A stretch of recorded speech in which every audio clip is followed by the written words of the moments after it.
crafty babes. Welcome to a watch me work in my B6 album here.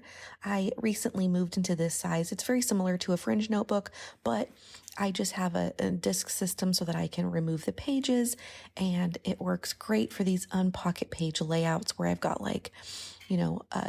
four 3x4s on one page. So today we're going to do one of those. We're going to do an unpocket pages using issue number 30 printables.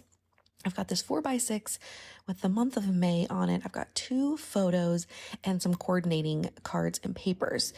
I don't have enough 3x4 cards and photos to make up every single grid square area, but because and one of them I want to make more like a little collage. So it's totally okay when I don't have like something to fill every single section. I like to either use it like as a stamp collage or for die cuts, just making like a grouping of things. It's really fun. So I want to make sure I have room to do that today. And then I have these tickets that I want to cluster, and I want to also just make sure that the photos are far enough apart that it has some balance. And I'm just kind of trying to maneuver things around. I had already put all of these items together in a mini page kit. So this process that you're seeing is just fully creative. I'm just putting the page together. All of these supplies were chosen and picked to go with these photos in advance. And that's something you can learn more about if you haven't watched any of my videos regarding the mini page kits. It's just been so helpful for me to like batch that process so that I always have the right supplies and the right photos when I'm ready to create. So here, I know that I want to use these things. There are certain things I'm like, you will fit on this page. I will make you fit on this page. And I'm trying to make it work, and it'll all work out in the end. But sometimes you do have to like relinquish yourself and say, okay, this is a piece that I can't include this time. And that happens frequently when I make these page kits. It's kind of like I go a little bit overboard when I put things together because I just want to have a lot of options.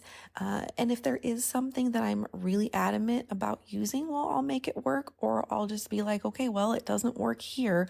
I can use it on another page. Another cool thing that's great about this B6 size is that it allows for a lot of room, vertically. Not a lot, but it provides extra room vertically. So as you can see, if you line up the 3x4s, there's room at the top. And so sometimes what I'll do is alternate the 3x4 cards and photos to be not necessarily stacked in an exact grid. So as you can see, that almost summer journaling card with the Converse, it's higher up on the page. And then the photo that's next to it is not perfectly lined up.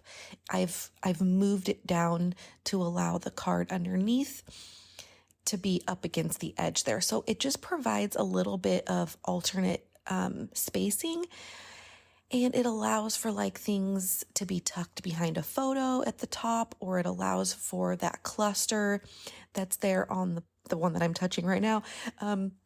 It allows for that to be larger than 4 inches tall. So it just provides a little extra room, which I loved in the fringe notebook, which is essentially the same size. But again, I'm really just loving the fact that I can take these pages out and create on a flat surface. I have just, learned how to deal with the fringe notebook, and figuring out how to have an even surface. It's really not a big deal, but, just sometimes changing up your format can really help with creativity. And for me, just making this minor adjustment to just having, things in a disc system was just enough change for me to just spark a little creativity. So I have committed to, this photo placement and this card placement. So before I get too far into the weeds with, journaling or extra decorating, I'm just gluing everything down, so that way stuff doesn't move around and I can, add things to the top.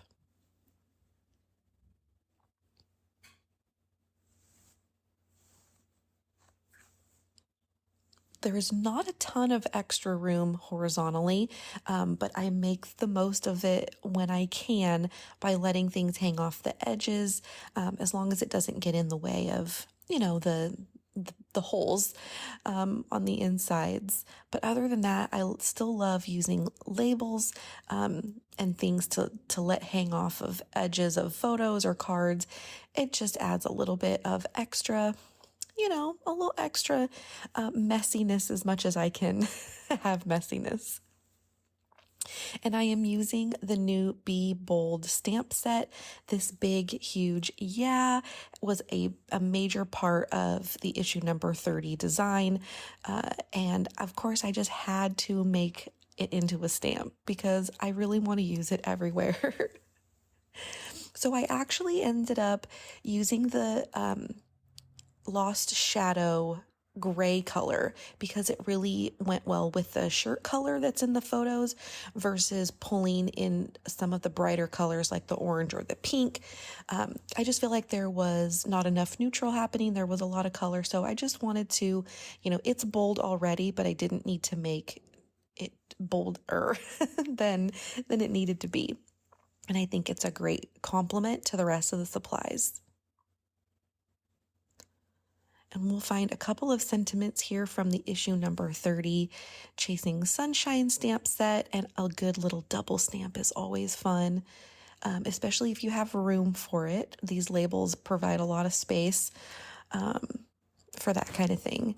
And there's just always room at the end. It's kind of what my MO is that I save the stamps for the end. Like I make room to have places for stamping. And then that's kind of like, it's almost like the icing or the sprinkles on the cupcake for me. It's like, you're going to add them. You have an idea, but it's not like it's an afterthought. They are definitely fully part of the layout. But they just typically happen once the die cuts and things are stapled and glued and decided upon. Of course, unless you're doing some sort of major stamp heavy focus. Otherwise, they are such a good complement for photos and cards and ephemera and all of that. So here I am using these 4 labels to make a little summer list. So these are the things that I really want to do this summer. It's going to be hot here. I know it. But there are just things I would like to make sure we do, because here in this house, we tend to stick to the indoors, especially when it's hot. But there's always room for getting out. And I think we need to do that more, because we do tend to not just stick close to home, but we tend to overwork and underplay. So I would love to make sure that some of these things happen. And then here I'm just using this card to journal a little bit about what I just talked about, how I'd love to make sure there are just some things we get to do this summer. And that is it, friends. I'm really excited about just summer documenting, and honestly, to pull this page together, I was running out of my issue 30 printables. I have made so many projects with these printables. I might not have any left over for actual summertime. I'm gonna have to reprint some, that is for sure. But thank you guys so much for joining me today.